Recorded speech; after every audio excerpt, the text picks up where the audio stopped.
Ligji i bashkëpronësisë sa do të paguajnë për administratorin.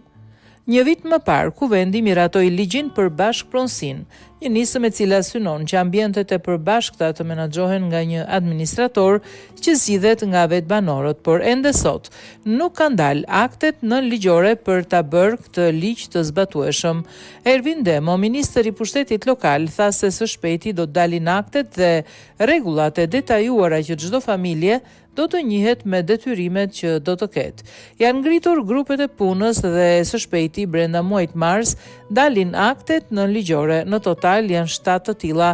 Njëkohësisht po hartohet edhe formula që do të zbatohet mbi detyrimet që do të kenë familjet në zbatim në praktik të këtij ligji, tha Demo. Ligji i bashkëpronësisë ka si synim që të përcaktoj pronarin në ambienteve të përbashkëta në pallate.